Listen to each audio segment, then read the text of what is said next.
নমস্কার, প্রিয় বন্ধু রান্নাঘরে আপনাদের সবাইকে স্বাগত। বন্ধুরা, মাত্র ২টি রাঙা আলু দিয়ে এইরকম কালারফুল বটফল মিষ্টি বানিয়ে ফেলুন খুব সহজেই। এই মিষ্টি দেখতে যেমন লোভনীয়, খেতে তেমনই টেস্টি হয়। নরম তুলতুলে এই মিষ্টি মুখে দিলেই মিলিয়ে যাবে। কিভাবে বানাবেন? তার জন্য স্কিপ না করে পুরো ভিডিওটা দেখতে থাকুন। এখানে আমি ২টো রাঙা আলু কেটে ছোট টুকরো করে ভালো করে ছাড়িয়ে পরিষ্কার করে ধুয়ে নিয়েছি। এবার এগুলোকে আমি সেদ্ধ করে নেব। একটি পাত্রে জল দিয়ে আলুগুলো দিয়ে দিলাম। দিয়ে ১০ থেকে ১৫ মিনিট ভালো করে সেদ্ধ করে নিয়েছি। ভালো করেই একটু সেদ্ধ করে নিতে হবে যাতে সহজে গলে যায়। এবার নামিয়ে ঠান্ডা করে নেব। এবার মিষ্টির রসটা তৈরি করে নিচ্ছি। দিয়ে দিলাম বড় বাটির ১ বাটি থেকে একটু বেশি জল, প্রায় ১.৫ বাটির মতো, এবং জলের অর্ধেক পরিমাণ চিনি। ছোট বাটির ১ বাটি চিনি দিয়ে দিলাম। এবার দিয়ে দেব কয়েকটা ছোট এলাচ। দিয়ে ভালো করে এটাকে মিশিয়ে ফুটিয়ে নেব। বন্ধুরা, রসটা পারফেক্ট হলে মিষ্টিগুলো কিন্তু খেতে খুব সুস্বাদু হয়। যতটা পরিমাণ জল দিলাম কমিয়ে অর্ধেক করে নেব। দেখুন বন্ধুরা, রসটা প্রায় আমার প্রস্তুত হয়ে গেছে। এটাকে নামিয়ে হালকা ঠান্ডা হতে দেব। এবার সেদ্ধ আলুগুলো ঠান্ডা হয়ে গেছে। এবার এগুলোকে আমি মেখে নিচ্ছি। বন্ধুরা, আলুটা যদি সেদ্ধ ভালো না হয় তাহলে কিন্তু দানা দানা অংশ থেকে যেতে পারে। চাইলে আপনারা এটা গ্রেটারের সাহায্যে গ্রেট করে নিলে সহজেই মসৃণ হয়ে যাবে। আলুটাকে ভালো করে মেখে নিয়েছি একদম মসৃণ করে। এবার আমি কিছু উপকরণ মিশিয়ে নেব। দিয়ে দেব ২ চামচ সুজি।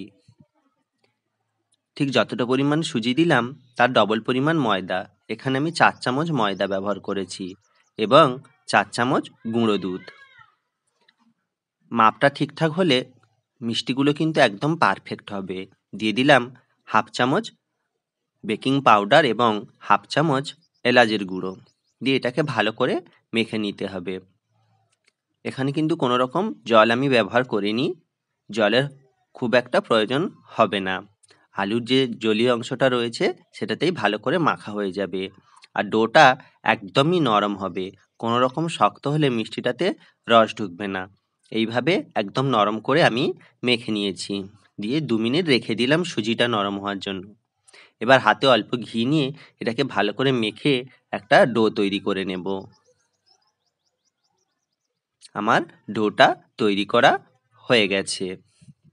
এবার এখান থেকে ছোট ছোট বটফলের আকৃতি করে মিষ্টিগুলো আমি গড়ে নেব।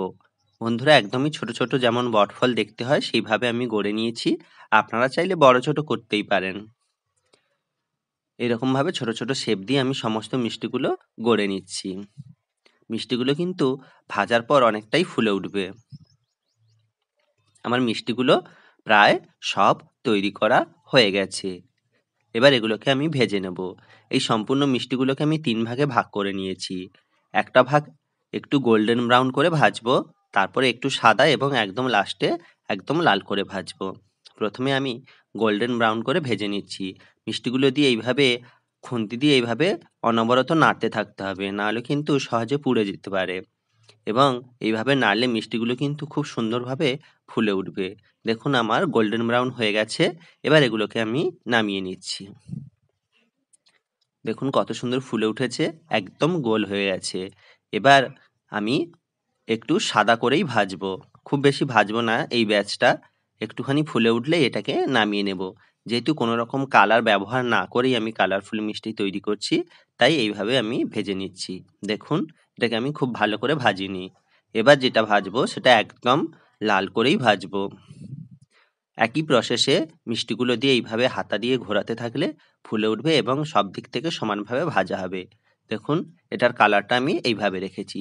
নামিয়ে ৩ প্রকার মিষ্টি আমি ভালো করে ঠান্ডা করে নিয়েছি। এবার রসের মধ্যে মিষ্টিগুলো দিয়ে দেব। কতটা কালারফুল দেখতে লাগছে আপনারা নিশ্চয়ই বুঝতে পারছেন। একদম ঠিকঠাকভাবে বানালে মিষ্টিগুলো কিন্তু খুবই সুন্দর হবে। এবার এটাকে ২ থেকে ৩ ঘন্টা আমি রেখে দেব। আমি ২ থেকে ৩ ঘন্টা হয়ে গেছে, তুলে নিয়েছি। দেখুন মিষ্টিগুলো একদম রসে পরিপূর্ণ হয়ে গেছে।